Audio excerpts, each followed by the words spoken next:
Alors, dans la vidéo du jour, nous allons étudier une Passat 2 litres TDI 140 équipée d'un calculateur Siemens PPD 1.2. Alors, les résultats sur les Siemens sont différents d'avec un calculateur Bosch, pour la simple bonne raison qu'ils sont un peu moins aboutis. Donc du coup, pour arriver à sortir 180 voire 185 chevaux sur ce moteur, ce qui est assez facile à faire avec un calculateur Bosch, il faut insister un petit peu sur l'injection sur les calculateurs Siemens. Donc on va voir ensemble exactement ce qu'il en est, à savoir que vous avez quand même des résultats corrects, mais sans jouer sur l'avance à l'injection, vous allez sortir dans les 170 chevaux à peu près, et à peu près 400 Nm de couple, et en jouant un peu plus sur l'avance, sur la masse injectée, vous allez avoir des résultats un peu plus sympathiques, et malheureusement aussi un petit peu de fumée à l'échappement. Voilà, donc commençons un petit peu le tour du logiciel. Donc là, nous sommes avec la version Titanium 2.30 et donc qui est à jour, et nous utilisons le driver P20 BF07. Alors, nous voyons donc dans la première partie de la table système d'injection, le contrôle d'air, donc notamment la vanne EGR, les limiteurs de couple et demandes de couple, et ensuite le turbo. Il n'y a pas de pression de rail puisque là nous sommes sur un moteur équipé d'un système injection pompe et pas un common rail. Donc, alors commençons. On va déjà commencer par la masse injectée, voir un peu ce qu'il en est pour savoir si notre limiteur est limitant. Donc, la masse injectée, comme on peut voir, pour sortir, donc le calculateur est limité, est relativement limité en injection de série. Vous verrez, si on compare avec une injection Bosch, on a un peu plus d'injection de base.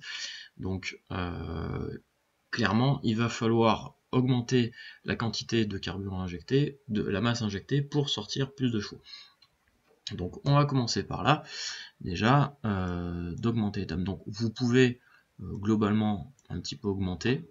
Donc on va commencer par rajouter à peu près 10 mg de manière progressive, et ensuite lisser ce qui nous intéresse. Donc là, on va, donc sur la pleine charge, on va rester aux alentours de 76.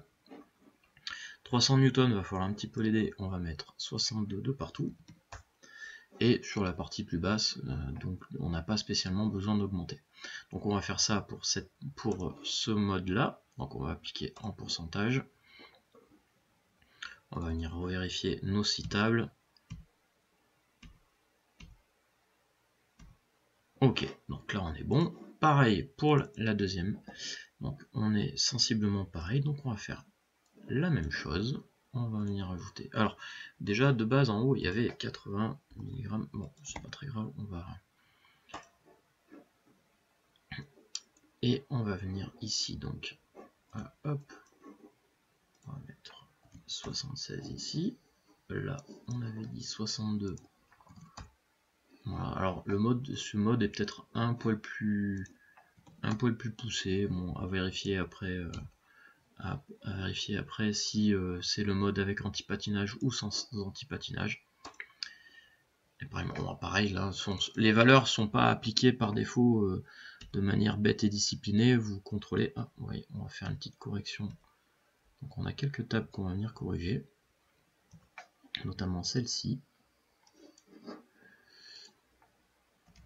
Hop, là ici, 62. Ce que je vais faire,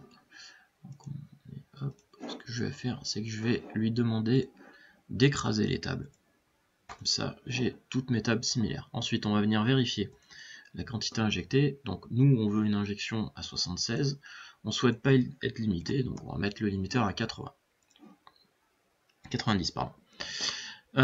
Ensuite, l'avance à l'injection, eh bien, l'avance à l'injection, vous pouvez en rajouter un peu, 1 ou 2 degrés. D'ailleurs, on va le faire ensemble, pas trop bas. Et donc là, on se met en absolu. Hop, 2, 2, 2 et 1 ici. Voilà. Et puis, à voir après si c'est nécessaire d'en mettre plus ou au contraire de ne pas en mettre sur la suite. Alors, la vanne EGR. Donc, Si on veut limiter ces ouvertures de cycle, tout simplement, il suffit de demander de rester à 0. Là, on écrase. Et on fait ça sur toutes les tables. Voilà. Si vous voulez que votre vanne EGR ne vous embête pas, alors attention, hein, qui dit condamnation de la vanne EGR dit forcément fumée plus importante. Voilà, hop, et on va faire pareil ici. Bon. Voilà. La map principale ici, on n'a pas spécialement besoin du toucher, on va laisser comme ça. Alors, limiteur de couple. Là, on est limité à 370.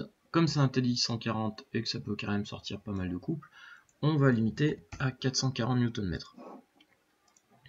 Là encore, c'est pas parce qu'on limite à 440 qu'on obtiendra forcément 440, mais c'est la valeur maximum que théoriquement on devrait obtenir. Après, en fonction de l'état de l'embrayage, de l'ancienneté du moteur, vous ajustez au besoin. Évidemment. Limiteur de couple ici. Donc là, on a un limiteur de couple qui est par rapport à la pression barométrique. Là, on va le prendre en global. Et on va lui rajouter 10% sur le global. Voire 15, hein, peu importe. Puisque de toute façon, ce ne sera pas lui qui sera le plus limitant. Couple pendant le démarrage, est-ce qu'on a besoin de modifier? A priori, non. On va vérifier si on a d'autres. Sur celle-ci, on n'a pas besoin de modifier. Et enfin, sur celle-ci, on n'a pas besoin de modifier non plus. Donc déjà, ça va. Mince, je reviens, pardon. Alors, demande de couple. La demande de couple. Ici, on voit qu'on a quand même... Alors, la demande de couple est pas trop mal. On va quand même l'augmenter. Pareil, on va faire un petit 10% de plus. Et sur cette zone-là en particulier, puisque en 65% de pédale, elle est relativement basse, on va lui demander beaucoup plus. Donc là, simplement, là, on va dire 20% sur cette zone-là pour venir un peu augmenter. On va faire ça pour toutes les demandes. Alors là, elle est extrêmement élevée sur ces deux-là. On peut prendre que cette partie-là si on le souhaite.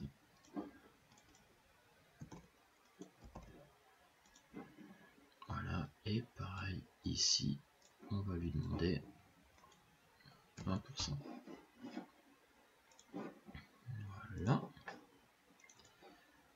Rebelote ici. Alors les tables sont vraiment très différentes de l'une à l'autre. Voilà, c'est un peu... c'est un peu ça, hein, l'histoire de Siemens, c'est que c'est pas...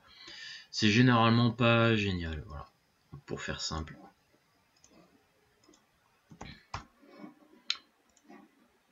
Ainsi de suite. Hop, pareil, donc on va toutes les étudier. J'en ai pris une un peu plus basse, là.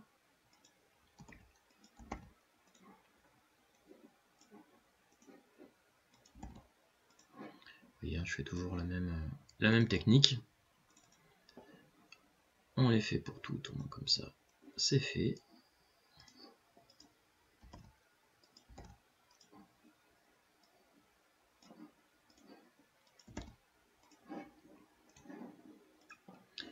Et la dernière table. Hop.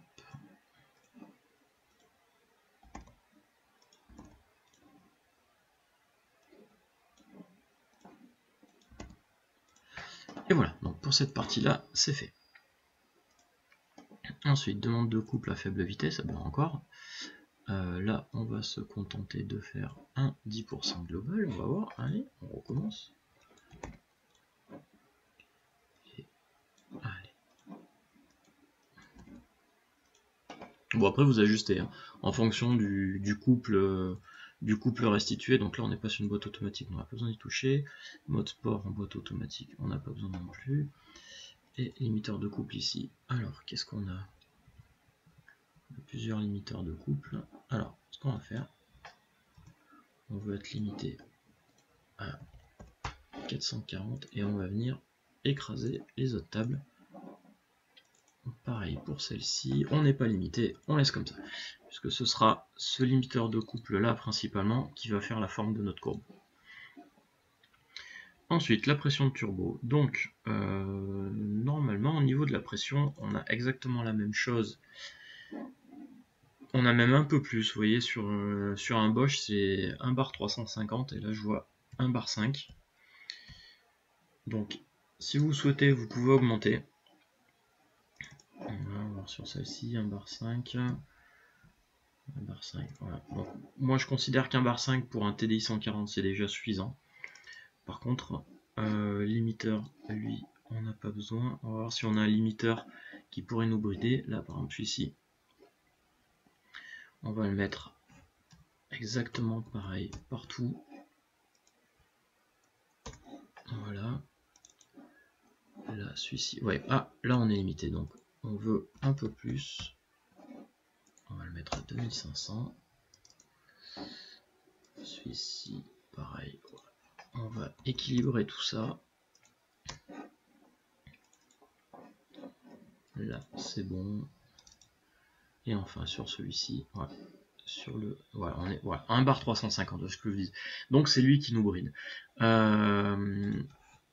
ce qu'on veut, on sait que 100 grammes de plus, c'est suffisant déjà pour sortir 180 chevaux. Donc on va se contenter de mettre sur ce limiteur là, qui doit être le limiteur principal, 1 bar 450. Ensuite, le calculateur se débrouillera pour nous ajouter 1 bar 450. Là, on n'est pas limité, 1 bar 5, etc. Limiteur pression. Ici, on a 4 sous-tables. Elles sont toutes identiques à 1 bar 717.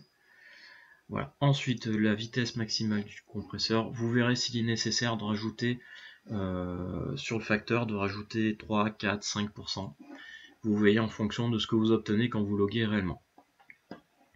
Voilà, donc la vidéo est terminée. C'est pas un calculateur où il y a malheureusement gros à gagner.